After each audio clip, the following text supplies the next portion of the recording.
Hey guys, how's it going? Kriparian here. Today I have a card reveal video for you guys in partnership with Cygames and Shadowverse.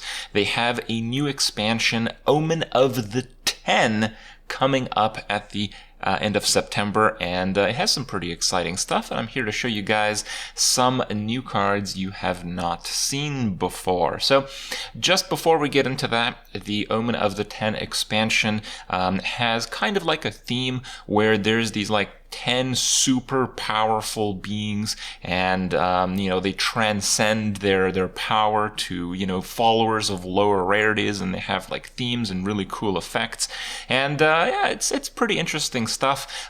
In today's reveal, I will be showcasing the Shadowcraft side of things, and basically the super powerful cards in that set. So each of the 10 superpower guys, there's like a legendary card associated with it, and then there's like a gold card that's kind of like the apostle, the underling, and then there's a silver card just like one lower, and then there's a bronze card one lower, and then there's like a spell, and they all have like kind of like a theme. So it's kind of like a 5-card package, and some of them work together pretty well, and certainly have a bit of a theme going on. So Shadowcraft stuff, let's start with the low stuff. The bronze card is Servant of Silence. It's a 2-cost 2/2, has pretty decent stats, evolves to a 4/4 if you want, and if instead you pay 6, the enhance effect for 6 gives it +3/+3, so it effectively becomes a 6-cost 5/5, which is pretty fair as an alternate effect. And when you play it, it has the fanfare, the on-play effect of removing all effects from an enemy follower except for changes to its attack or defense. So it's kind of like a silence effect. Well, it's the Servant of Silence. That's kind of the idea. That's a pretty powerful effect. It lets you control some followers on your opponent's side of the board that has a lot of modifications, and there's certainly some decks, and certainly some decks in the future, that would lead to that condition.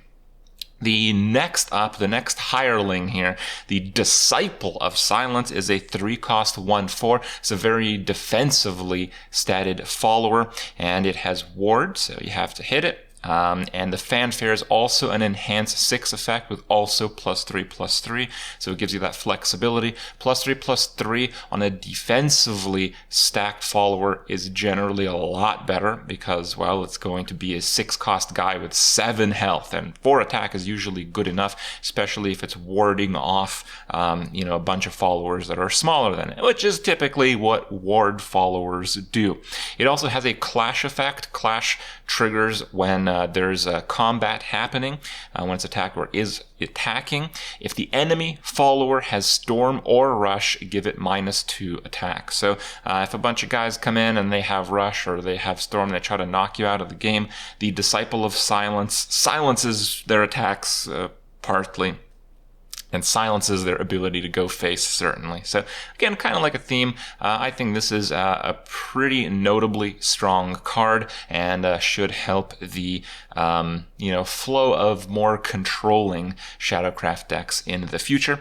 The gold card, part of the Silence Shadowcraft follower package, is the Apostle of Silence. It is a 4-cost 3/4, and it's not a defensive card, it's much an offensive card. The fanfare, the on-play effect, destroys an enemy follower with ward. So if your opponent is the one trying to control you, trying to stall you, trying to push you away from getting that chip face damage, the Apostle of Silence just insta-kills a ward guy. 4-cost 3/4 is pretty decent stats. With that effect, it's certainly incredible, and the evolved state just +2/+2, pretty cool looking at that. And then the legendary card is Rulanai, Omen of Silence. So he is one of the 10. Okay, he is Omen of the 10. Rulanai, all right, it's a 3-cost 3/3, so quite a bit smaller than most of the other legendary omens that we've seen released so far. But his effect is certainly unique. It's a Necromancy 3 effect, so you need to have 3 Necromancy souls. It's kind of like the Shadowcraft mechanic.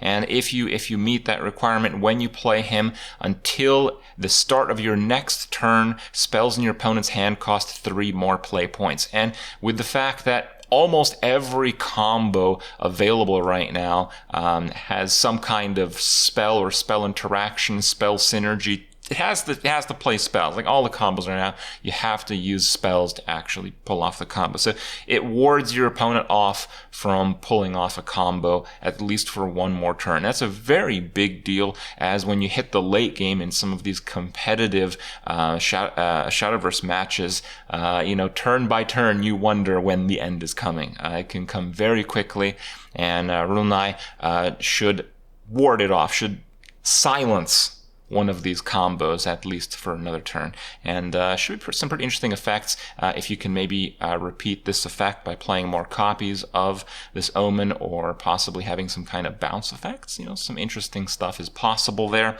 And yeah, that's it for now. There is going to be another silence theme. This is like 4 cards of the 5-card Silence Omen package.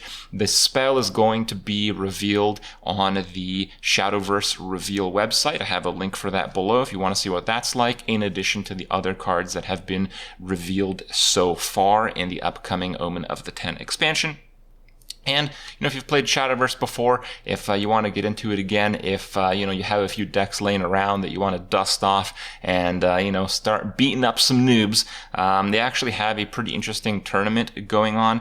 There's a wild card tournament, and this tournament is for a guaranteed slot in the Contenders Cup, and it gets you one step closer to the World Grand Prix for the $1 million prize pool. You just need 2 decks, so anyone can enter, anyone can win, and I have a link below for you guys if you want to sign up for that. That's it for now. Hope you guys enjoyed it. Hope you guys get hyped for the upcoming Shadowverse expansion, and I'll see you guys tomorrow.